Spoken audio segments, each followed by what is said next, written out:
जंगल बाबा जन्मस्थल महाराज की जय, अहिंसा परमो धर्म की जय। अभी जो महाराज जी ने आदेश दिया है, इच्छा प्रकट किया है, कोल्हापुर, सांगली, बेलगाम जिले में व्यसन मुक्ति संगठन, उसके बारे में जो महाराज ने बोला है, हम भी उनके साथ आने के लिए तैयार है। जहाँ जहाँ महाराज जाएंगे वहाँ भी हम जाकर लोगों में नई चेतना देना चाहिए। लोगों में जो अभी श्रद्धा कम हो रही है और इधर भटक रहे हैं, चंगलवाद में फंसकर मनुष्य कुछ भी करता रहता है, दिशाहीन समाज हो गया है। इसलिए हम सब मिलकर ये जो कार्य करना है, बेलगाम, सांगली और कोल्हापुर जिले में अवश्य करने तैयार है। इससे नई पीढ़ी तैयार हो जाएगी, जिससे समाज में नई चेतना आने के लिए और नई श्रद्धा निर्माण करना, यानी क्या है, धर्म की ओर बढ़ाना है। इससे व्यसन मुक्त हो जाएंगे। जो मांसाहार है, मदिरा है, इससे सब लोग अलग होना चाहिए। इससे समाज का भला हो सकता है और स्वयं का ही भला हो सकता है। हर आदमी का जो भला होना है इसी में है। इसलिए महाराज जो अभी बोला है, हम भी तैयार है। जय बोलो महावीर भगवान की जय। और मेरे को आगे बढ़ने की आवश्यकता है और सारे बंधनों को तोड़ करके आगे बढ़ूंगा। ये आवश्यक है धर्म की रक्षा के लिए। सिर्फ देव दर्शन और दुर्व्यसन का त्याग, मांस मदिरा का और संगठन हो जाए तो इससे बढ़ करके हम समाज के लिए योगदान, इससे बढ़ करके योगदान कुछ दे ही नहीं सकते। हम लोगों का सौभाग्य, हम साधु बने, हम यहाँ तक आए हैं। मेरे को बहुत खुशी है आज उन्होंने हमें स्वीकृति प्रदान की है। मैं बहुत बहुत प्रसन्न हूँ। बस आरोग्य बने रहे, अच्छे स्वास्थ्य रहे और इस कार्यों में क्रांति करके जीवन सफल बनाएंगे हम लोग।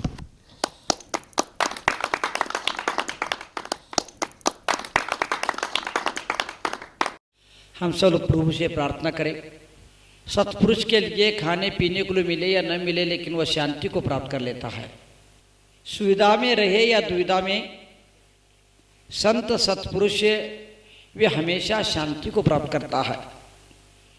जिनको चाहे अग्नि में भी क्यों न खड़े कर दिया जाए, वह सत्पुरुष, सत्य को समझने वाला सत्पुरुष शांति को पाता है। और अज्ञानी को संपूर्ण सुविधाओं के बीच में भी रखेंगे, सुविधाओं के बीच में रह करके भी वह शांति पाता है। हर प्रकार के सुविधाओं में रहकर भी अज्ञानी अशांत रहता है और संकट में रह करके भी, सूली पर रह करके भी, अग्नि परीक्षा देते हुए भी संत सत्पुरुष हंसते हुए शांति को प्राप्त करते हैं। इसके लिए धरती को बदलने की आवश्यकता नहीं है, देश को बदलने की आवश्यकता नहीं है, दुनिया को बदलने की आवश्यकता नहीं है। सिर्फ हम लोगों को शांति को प्राप्त करने के लिए सिर्फ अपनी मानसिकता को बदलने की आवश्यकता है। अपनी मानसिकता तो बदल देगा तो वह हर जगह सब कुछ प्राप्त कर सकता है, अन्यथा असंभव है। हे मनुष्यों, तुम यदि अपने जीवन में शांति पाना चाहते हो तो कुछ मत करो, संपन्न होने का प्रयास मत करो, अपनी मानसिकता को बदलने का प्रयास करो। अपनी मानसिकता को बदल दोगे तो आपको दुनिया बदली भी नजर आएगी, शत्रु भी मित्र नजर आएगा, बुरे भी अच्छे लगने लग जाएंगे और दुख भी सुख महसूस होने लग जाएगा, अनुभव होने लग जाएगा और तुम शांति पा जाओगे। असत्य को छोड़ करके सत्य को पा जाओगे। जब तक तुम अपनी मानसिकता को नहीं बदलोगे तब तक तुम सत्य को नहीं समझ पाओगे, समस्या का समाधान नहीं कर पाओगे, शांति प्राप्त नहीं कर पाओगे। यदि तुम्हें कुछ करना है जीवन में, महान बनना है, महापुरुष बनना है, परमात्मा और महात्मा बनना है, तो और कुछ करने की आवश्यकता नहीं है। देश को और वेश को बदलने की नहीं, सिर्फ अपनी मानसिकता को बदलने की आवश्यकता है। अपनी मानसिकता को बदल करके देख लेना, तुम्हारे सामने कोई समस्या नजर नहीं आती है। एक दूसरे के प्रति द्वेष, एक दूसरे के प्रति बुरी मानसिकता के कारण घर में अशांति है और एक दूसरे के परिवार में रह करके भी, एक ही परिवार के होने के बावजूद भी एक दूसरे के प्रति द्वेष और एक दूसरे के प्रति बुरी मानसिकता के कारण अशांति है। तुम अच्छी मानसिकता रखो एक दूसरे के प्रति, पति हो या पत्नी, सास हो या बहू, भाई हो या बहन, बहनें हो या भाई, सब लोग एक दूसरे के प्रति अच्छी मानसिकता रखो, तुम्हें शांति मिलेगी। बुरी मानसिकता के साथ किसी ने शांति प्राप्त न किया, न कर सकता है, भगवान भी क्यों ना हो। सकारात्मक सोच अपने आप में विकसित करोगे तो मेरे हर समस्या का समाधान होगा। अच्छी मानसिकता बना के रखोगे तुम्हें सब कुछ मिल जाएगा। यदि बुरी मानसिकता के साथ तुम काम करोगे, ये मत समझना बुरी काम बुरी मानसिकता को कौन देख रहा है, कोई देखे या न देखे, तुम्हारी अशांति हमें बता देता है कि तुम्हारे मन में बुरी क्या है, तुम्हारी मानसिकता बुरी है। तुम्हारी अशांति हमें बता देता है, तुम्हारी अस्थिरता हमें समझा देता है तुम्हारे मन अशांत है, तुम्हारा मन अशांत है, तुम अशांत हो, तुम्हारे अशांति हमें बता देता है तुम्हारी मानसिकता ठीक नहीं है। हम जैसे तप साधना नहीं कर सकते तो कोई बात नहीं, लेकिन प्रभु से इतना प्रार्थना करे हमारी मानसिकता अच्छी बनी रहे, हमारे धन दौलत बनी रहे ना बनी रहे, हमारा शरीर बना रहे ना बना रहे, सगे संबंधी हमारे बने रहे ना रहे, लेकिन संकट हो या सुख कुछ भी हो, जीवन में हमेशा सबके प्रति हमारी मानसिकता अच्छी बनी रहे। जितनी तुम्हारी मानसिकता अच्छी बनी रहेगी दूसरों के प्रति, उतनी तुम्हारा भविष्य बनेगा।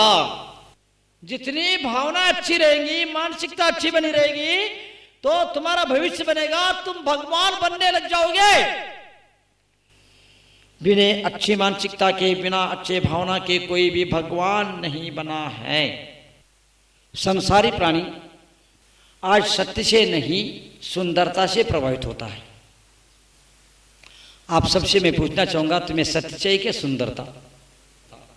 आज के हर संसारी प्राणी सुंदरता को देख रहा है, सत्य को नहीं। आज के सारे सुशिक्षित युवा सुंदरता को देख रहे, सत्य को नहीं।